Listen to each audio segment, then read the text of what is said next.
మనలో కొంతమంది వాళ్ళ ఫన్ అండ్ ఎంటర్టైన్మెంట్ కోసం చేసే కొన్ని పనుల వల్ల ఈరోజు ఒక ప్రాణం పోయే పరిస్థితి ఉంది. ఒక ఇద్దరు తాగుబోతులు, ఇద్దరు ఫ్రెండ్స్ తాగేసి రోడ్ల మీదకి రావడం వల్ల ఒక నిండు ప్రాణం ఈరోజు పోబోతుంది.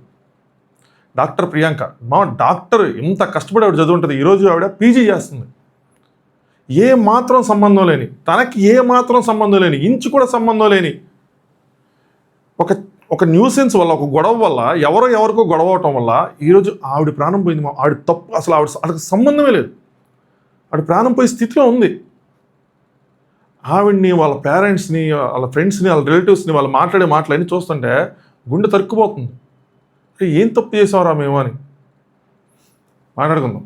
హాయ్ ఫ్రెండ్స్, నా పేరు Anand, welcome to Anand news. So ఏం జరిగింది ఏంటి అంటే, ప్రియాంక 28 సంవత్సరాలు, ఆవిడ ఏజ్ జిఎస్ఎల్ మెడికల్ కాలేజ్లో డెర్మటాలజీ విభాగానికి చెందిన పీజీ వైద్య విద్యార్థిని. సో పీజీ చదువుతున్నారు ఆవిడ, డెర్మటాలజీ. ఆవిడ వాళ్ళ ఫ్రెండ్ ఉమేష్ అని చెప్పి ఆయన కూడా పీజీ చేస్తున్నారు, రేడియాలజీ, రాజమండ్రి.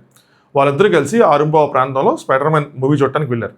అయితే అదే మూవీకి ఇంకొక ఇద్దరు వచ్చారు. వాళ్ళు ఎవర్రా అంటే, నామవరం ప్రాంతానికి చెందిన సూరారావు దస్వంత్, 24 సంవత్సరాల వయసు, మరియు దేశభక్తిలో ఆండ్రూ జోసఫ్ ఎడ్వర్డ్స్, 23 ఏళ్ల వయసు. వీళ్ళిద్దరూ లోపలికి వచ్చారు. థియేటర్కి వస్తే అక్కడ ఏం జరిగిందిరా అంటే, వాళ్ళిద్దరిని ఎలో చేయాల అక్కడ ఉన్న సెక్యూరిటీ గార్డ్స్.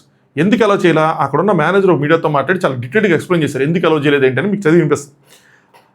అయితే వాళ్ళు డ్రంక్ చేసి వచ్చారంట ఇద్దరు. అక్కడ ఉన్న సెక్యూరిటీ గార్డ్స్, మీరు డ్రంక్ చేసి వచ్చారు కాబట్టి మీకు రూల్స్ ప్రకారం ఎలో చేయమని చెప్పారంట. ఏంటి మా డ్రింక్ చేసి వస్తే ఎలో చేయరా అంటే, ఎలో చేస్తారు ఎప్పుడు, మీరు లిమిట్లో ఉన్నప్పుడు.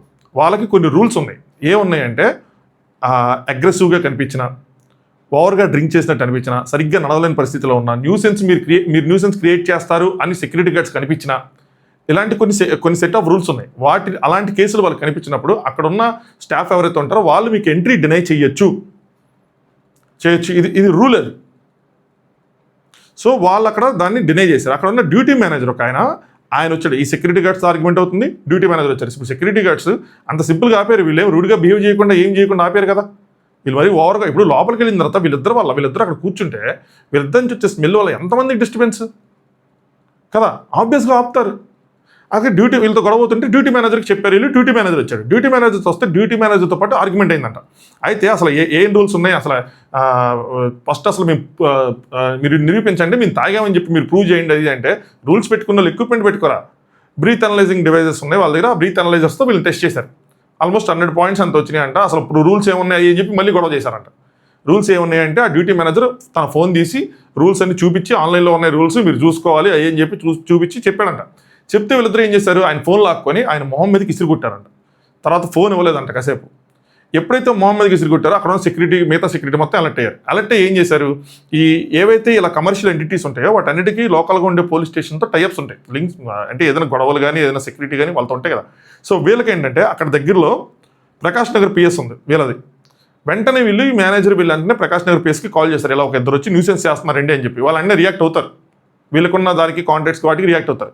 సో వెంటనే వాళ్ళు రియాక్ట్ అయ్యారు, వాళ్ళు పట్టుకొని మేము వస్తున్నామని చెప్పారు. చెప్తే వీళ్ళు ఎప్పుడైతే అప్పుడు దాకా వీళ్ళు షో ఆఫ్ చేశారో, అంటే మనకు ఉంటుంది కదా, మన లోకలనో, మన ఇదనో, మన వీళ్ళనో, సెక్యూరిటీ గార్డ్ వీళ్ళు మమ్మల్ని పీకేదనో అని మనకు ఒకటి ఉంటుందిగా. ఒకరు భయపడితే డబ్బులతో కానీ దేనితో కానీ వచ్చి ఉంటుందిగా, మనం క్యారీ చేసుకొస్తాంగా. అప్పుడు దాకా రెచ్చిపోయారు. ఆ సెక్యూరిటీ గార్డ్ మన పైగా తాగేసి ఉన్నారు. రెచ్చిపోయిన తర్వాత ఎప్పుడైతే పోలీస్ స్టేషన్కి వీళ్ళు కంప్లైంట్ చేశారు, ఎప్పుడైతే పోలీసులు వస్తారని తెలిసిందో అప్పుడు అక్కడి నుంచి పరారయ్యారు. వీళ్ళు లోపలికి ఎలా వచ్చారని తెలియదు.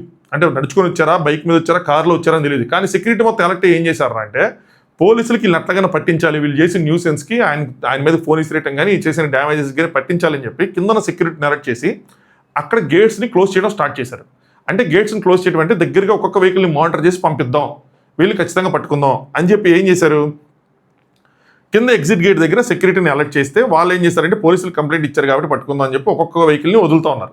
అయితే అక్కడ ఏమైందంటే, ముందు ఒక తార్ కార్ ఉంది, తర్వాత ప్రియాంక గారిది ఒక స్కూటీ లాంటిది ఉంది, వాళ్ళ ఫ్రెండ్ డ్రైవ్ చేస్తున్నారు, ప్రియాంక గారు వెనకున్నారు. దాని వెనకాల ఈ తాగుబోతు సచిన వాళ్ళిద్దరు కారులో ఉన్నారు.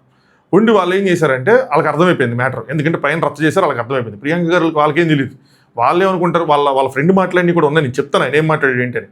వాళ్ళు మామూలుగా ఉన్నారు, ఏంటి గేట్ క్లోజ్ చేస్తారు ఏంటి అనుకుని ఉంటారు. వీళ్ళకి ఏంటి అర్థమైపోయింది, వీళ్ళు ఎందుకు గేట్ క్లోజ్ చేస్తారంటే మనల్ని పట్టుకోవడానికి క్లోజ్ చేస్తున్నారేమో, ఇద్దరు ఇట్లా ఉన్నారు, గడ్డం ఉన్నారు, వైట్ షర్ట్ ఏని చెప్తారు కదా, మొత్తం డీటెయిల్స్ కింద వాళ్ళకి. ఆ సెక్యూరిటీ గార్డ్ చూసుకుంటా గేట్ క్లోజ్ చేసుకుంటూ ఓపెన్ చేసుకుంటుంటే, వీడు వెళ్ళిపోవాలి, పోలీసులకు దొరికిపోతాం, పోలీసులు తప్పించుకోవాలి, మళ్ళీ మనం తాగేసి ఉన్నాం, మళ్ళీ తాగేసి డ్రైవింగ్ అన్ని కేసులు అవుతాయని చెప్పి ముందు ప్రియాంక వెళ్ళిపోవాలని తొందర ప్రియాంక గారి వెహికల్లో ఒక డాష్ ఇచ్చారు. వెంటనే ఆబ్వియస్గా డాష్ అని తిరిగి చూశారు, వీళ్ళకి లుక్ ఇచ్చారు. ఇంకా మళ్ళీ వెంటనే డాష్ ఇచ్చారు. గేట్ క్లోజ్ అవుతుంది, సెక్యూరిటీ గార్డ్ కనిపిస్తే మళ్ళీ మూడోసారి కూడా డాష్ ఇచ్చేసారు. ఏం చేశారంటే ఎక్కించుకెళ్ళిపోయారు. అక్కడ ఏంటి, వెహికల్ ఉందా, ఏముందా, మనిషి ఉన్నాడా, ఏ మాత్రం లేదు. ఎక్కించేశారు. కొద్దిగా తప్పిపోయింది, మీరు సీసీటీవీ ఫుటేజ్ చూస్తే కొద్దిగా తప్పిపోయింది. సెక్యూరిటీ గార్డ్ మీద కూడా ఎక్కేది వెహికల్. అటు సైడ్ రోడ్డు మీద చూపిస్తే సెక్యూరిటీ గార్డ్ మీద కూడా ఎక్కేది. ఇంకోటి ఏంటి, ఆ మేనేజర్ ఏం చెప్తున్నారు, ఫోన్ కాల్లో మాట్లాడిన మేనేజర్ మీడియాతో ఆ పక్క సందులో కూడా ఇంకొక కస్టమర్ని ఎక్కించిపోయాడంట. అట్లాగా అంత రేజ్లో వాళ్ళు వెళ్ళిపోయారు. ఇక్కడ ఏం జరిగింది, ఇక్కడ కొన్ని రూమర్స్ వచ్చినాయి. వీళ్ళకి పార్కింగ్లోనే గొడవ అయిందని, వీళ్ళకి ఇంతకుముందు గొడవలు ఉన్నాయని, అది ఇది అని చెప్పి దాని గురించి కూడా వాళ్ళ ఫ్రెండ్ ప్రియాంక గారి ఫ్రెండ్ క్లారిటీ ఇచ్చాడు. ఆయన ఏం చెప్పాడంటే అసలే ముందు పరిచయం ఉందా లేదా అన్నదానికి వీళ్ళు సినిమాకి వెళ్ళారు 6:15 ఆ టైంలో. 9:30కి ఎగ్జిట్ అయ్యారు. సో ముందు ఒక కార్ ఉంది. సో గేట్ క్లోజ్ చేద్దాం ట్రై చేస్తున్నారు. సెక్యూరిటీ వాళ్ళు మాకు అర్థం కాలేదు ఏం చేస్తున్నారు ఏంటి అని చెప్పి మేము మామూలుగానే ఉన్నాం. వెనక నుంచి ఒక కార్ డాష్ ఇచ్చింది. ఎందుకని చెప్పి వెనక్కి తిరిగి చూసాము. ముందు ఒక సెక్యూరిటీ గార్డ్ మా వెహికల్ టైర్ దగ్గర నిలబడ్డాడంట. సో లెఫ్ట్ ఏమో ఒక గేట్ క్లోజ్ చేసి ఉంది, ఇంకో సైడ్ ఏమో సెక్యూరిటీ గార్డ్ ఉన్నాడు. మేము ఎట్టి వెళ్ళకుండా ఉంటే వెనక్కి తిరిగే లోపల ఇంకోటి మళ్ళీ సెకండ్ డాష్ వచ్చింది. వెనక్కి తిరిగే లోపల థర్డ్ డాష్ వచ్చింది. వచ్చిన వెంటనే ఈయన ఇటు సైడ్ పడిపోయాడు, ఒక సైడ్ లెఫ్ట్కి పడిపోయాడు, ఈవిడ రైట్కి పడిపోయారు. కారు సైడ్కి వాళ్ళు కారు ఎక్కిచ్చేశారు ఆపకుండా. చూసి వాళ్ళు పడిపోయారు, వెహికల్ పడిపోయింది, డాష్ ఇచ్చాము, వాళ్ళకన్నీ తెలుస్తున్నాయి, ఆయన ఎక్కిచ్చేశారు. ఏంటి వీళ్ళ స్వార్థం, మనం ఫస్ట్ ఇక్కడి నుంచి తప్పించేసుకోవాలి. మూడో డాష్కి ఇద్దరు కింద పడిపోయిన తర్వాత అలా అయింది. అయిపోగానే వెంటనే అంబులెన్స్కి కాల్ చేసాము. అంబులెన్స్ ఏమో రావట్లేదు, అందరినీ హెల్ప్ అడుగుతుంటే పక్కన ఆ మాల్లోంచి వస్తున్న కారు ఆయన ఆపి నేను తీసుకెళ్తానండి అని చెప్పి కారు ఈయన కాళ్ళు దెబ్బతల్లి నేను లిఫ్ట్ చేయలేకపోతుంటే ఇంకొక ఆయన వచ్చి లిఫ్ట్ చేశాడంట. లిఫ్ట్ చేసి ఇద్దరు ఆ కారులో హాస్పిటల్కి తీసుకెళ్లారు. మామ వీళ్ళిద్దరికి అందరి గురించి మాట్లాడతారు, ముఖ్యంగా ఆ కారు నడిపిన ఆయనకి, ప్రియాంక గారిని లిఫ్ట్ చేయడానికి హెల్ప్ చేసిన ఆయనకి థ్యాంక్ యూ సో మచ్. ఎందుకంటే కార్లు సీట్లు రక్తం అవుతాయనో, మన చేతులు రక్తం అవుతాయనో, నా బట్టలు రక్తం అవుతాయనో, కారు పాడైపోద్దనో ఏమీ ఆలోచించకుండా మీరు మానవత్వం చూపించారు. సరే, ఇలాంటి మానవత్వం చాలా అరుదుగా ఉంటుంది. వాళ్ళని కూడా మనం బ్లేమ్ చేయలేము ఎవరిని. నాలంటూ అక్కడ ఉన్న స్పాట్లో అంత బ్లడ్ అవన్నీ చూస్తే నేను అంతే మనం జోనౌట్ అయిపోతాం. ఇంకో విషయం ఏంటంటే ఎవరైతే లిఫ్ట్ చేయడానికి వచ్చిన వ్యక్తి ఎవరైతే ఉన్నారో తర్వాత రోజు కూడా ఆయన హాస్పిటల్కి వచ్చారంట. ఎవరు ఉన్నారు ఈ రోజుల్లో అలాగనిపించింది నాకు. థ్యాంక్ యూ సో మచ్ మీ ఇద్దరికి. అయితే చేసిన తర్వాత అక్కడ అసలు మీకేంటి పార్కింగ్లో ఏమైనా గొడవ అయిందా, మీకేమైనా గొడవ అయిందంటే అసలు పార్కింగ్లో గొడవ ఇదంతా రూమరే, మాకు ఏమీ అవ్వలేదు. మాకు ఎప్పుడైతే ఫస్ట్ డాష్ ఇచ్చారో తిరిగి చూసామో మాకు అదే వాళ్ళని ఫస్ట్ టైం చూడటం. వీళ్ళు ఫిబ్రవరిలో వచ్చారు, తిరిగి ఫిబ్రవరిలో వచ్చాడంట. ప్రియాంక గారు కూడా ఫిబ్రవరిలో వచ్చారంట. ఇద్దరు ఫిబ్రవరిలో వచ్చారు, పీజీ స్టూడెంట్స్ ఇద్దరు ఫిబ్రవరిలో వచ్చారు. అంతకుముందు మాకు ఏ పరిచయం లేదు, మాకు ఎవరితో గొడవలు లేవు, మేము సరదాగా సినిమా చూడటానికి వచ్చి ఇలా జరిగింది. సో మేము ఫస్ట్ డాష్ ఇచ్చినప్పుడు వెనక్కి తిరిగి చూస్తే వాళ్ళని చూడటం, వాళ్ళ ఫేసెస్ చూడటం అని చెప్పారు. అయితే ఇది జరిగిన స్టోరీ. ఇది జరిగి 3 రోజులైంది. 3 రోజులతో నిన్నటి వరకు నిందితులను పట్టుకోవాలి. దీనికి రాజకీయ కోణం ఏదైనా ఉందా? ఫస్ట్ ఆఫ్ ఆల్ ఇది యాక్సిడెంట్ కాదు మా. యాక్సిడెంట్ అంటే ఏంటి, నువ్వు నీకు తెలియకుండా బ్రేక్ ఫెయిల్ అవటమో, సరేనా, లేదంటే ఎవరో అట్నుంచి ఇట్నుంచి వస్తే యాక్సిడెంట్ అవటమో, తగలటమో చేస్తే అందులో ఏదైనా ప్రమాదం జరిగితే అది యాక్సిడెంట్ అవుతుంది. నువ్వు పైన ఒక గొడవ పడి తాగేసి ఉండి ఆ రేంజ్లో వచ్చి తప్పించుకోవడానికి నువ్వు చేసేది యాక్సిడెంట్ కాదు, అది హత్య. ఖచ్చితంగా దీన్ని హత్యాయత్నం కిందే కేసు ఫైల్ చేయాలి. యాక్సిడెంట్ అంటే పెద్ద కేసు ఏముండదు తెలుసా మీకు, ఏముండదు, అంత శిక్షలు పడే అంత విషయం ఉండదు, ఈవెన్ బెయిల్ కూడా వస్తుంది. లేదు మన చట్టంలో ఇలాగే ఉంది, ఇలాంటి సిచ్యువేషన్లో కూడా అది యాక్సిడెంట్ కింద కన్సిడర్ చేస్తారు అంటే మన చట్టాలని మన సెక్షన్స్ని మార్చాల్సిన టైం ఇది. ఖచ్చితంగా మార్చాలి. తాగేసి అసలు డ్రైవ్ చేయటమే కరెక్ట్ కాదు. చేసి ఇట్లా రావటం, ఇట్లా గొడవ పట్టడం, ఇట్లా ప్రాణం తీసేసుకోవటం, ఆల్మోస్ట్ బ్రెయిన్ డెడ్ అని డిక్లేర్ చేశారు. సరే, జరిగి 3 రోజులు అవుతుంది. దీని వెనకాల రాజకీయ కోణం ఉందా అంటే ఒక రూమర్స్, ఒక ప్రముఖ రాజకీయ నాయకుడు లోకల్గా ఉండే ఒక పొలిటీషియన్ వీళ్ళు కాపాడుతున్నారని, వీళ్ళు అక్కడి నుంచి వెళ్ళిపోగానే కారు నెంబర్ ప్లేట్ తీసేశారని మార్చేశారని ఏం చెప్తారు. నిజంగా చెప్పండి, మన పోలీసులు తలుచుకుంటే 3 రోజులు కాదు, వీళ్ళు 3 గంటల్లో పట్టుకోగలరు. 3 గంటల్లో పట్టుకోగలరు. చాలా సింపుల్. సీసీటీవీ ఫుటేజ్ ఉంది, వాళ్ళ ఫేసెస్ ఉన్నాయి. సరే, ఫేసెస్ బ్లర్గా ఉన్నాయి అని అనుకుందాం. వాళ్ళు ఏ సినిమాకి వచ్చారో తెలుసు, ఏ షోకి వచ్చారో తెలుసు, ఏ స్క్రీన్కి వచ్చారో తెలుసు. ఆ టికెట్లు అది ఎవరెవరు థియేటర్కి వచ్చారు, ఎన్ని టికెట్లు బుక్ అయినాయి, ఎవరెవరు సినిమాకి వచ్చారు, సినిమా ఎంట్రీ ఎంతమంది అయ్యారు, ఎంట్రీ ఎంతమంది అవ్వలేదు, 2 అవ్వలేదా 3 అవ్వలేదా అంటే వాళ్ళు దొరికేస్తారుగా. ఏ నెంబర్తో బుక్ చేశారు టికెట్, ఏ ఈమెయిల్ ఐడితో బుక్ చేశారు, ఎవరు బుక్ చేశారు, ఏ క్రెడిట్ కార్డ్తో బుక్ చేశారు, వీళ్ళు ఫోన్ ఏంటి, ఫోన్ నెంబర్ వస్తే ఆధార్ కార్డు, క్రెడిట్ కార్డు వచ్చిన ఆధార్ కార్డు, అన్ని డీటెయిల్స్ వచ్చేస్తాయిగా. దాంతో ట్రేస్ చేయలేమా? చేసేయచ్చు. కూర్చుంటే అయిపోతుంది.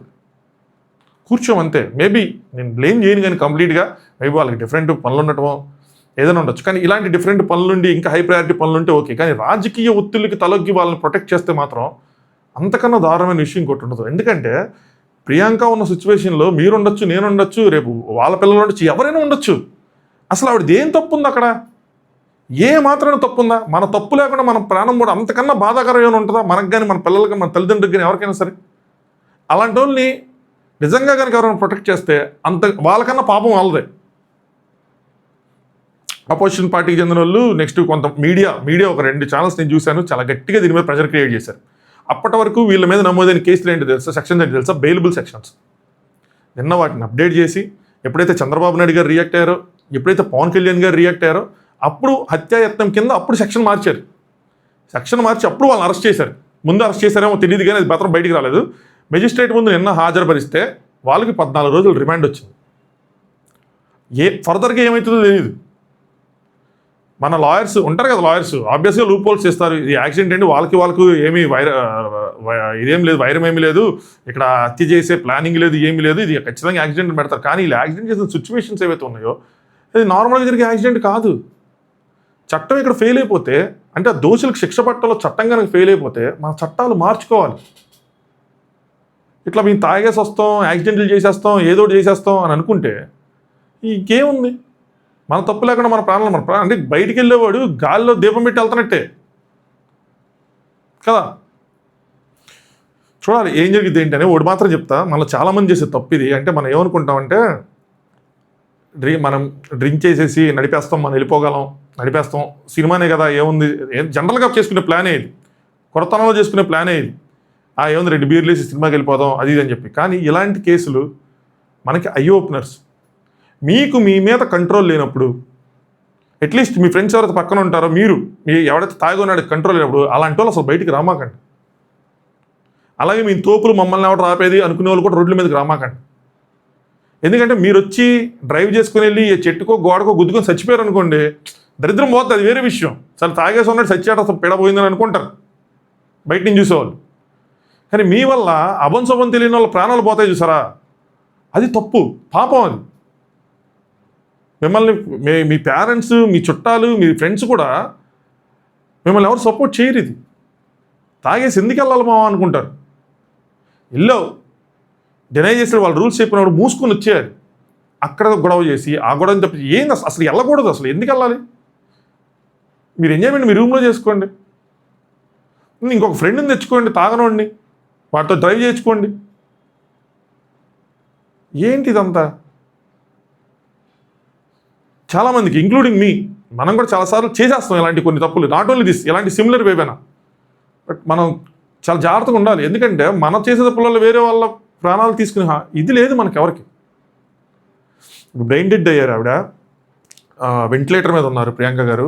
సమ్ ఆప్నియా రిలేటెడ్ టెస్ట్లు ఏవో అదేదో ట్రీట్మెంట్ చేస్తే ఏదైనా దెర్ ఇస్ అ ఛాన్స్ అని చెప్పి ట్రై చేస్తున్నారు. చూడాలి ఏం జరిగిద్ది ఏంటి అని చెప్పి. బట్ వాళ్ళ పేరెంట్స్ తలుచుకుంటే బాధేస్తున్నాం. MBBS చదివించారు, ఆవిడ పీజీలో సీటు కొట్టింది, డెర్మటాలజీ, అసలు MD, అంత పెద్ద డాక్టర్ అవ్వబోతున్నారు. అలాంటి వ్యక్తి ఆడపిల్లల్ని చదివించడమే చాలామంది చేయని పని. వాళ్ళ పేరెంట్స్ని చూస్తే నాకు ఎంత బాధేసిందో. ఆయన ఎంత బాధను లోపల పెట్టుకొని మాట్లాడుతున్నారో అనిపించింది. ఎవరు రాకూడదు మా ఎవరికి ఇలాంటి కష్టం మాత్రం. చలో, థ్యాంక్స్ ఫర్ వాచింగ్. మనం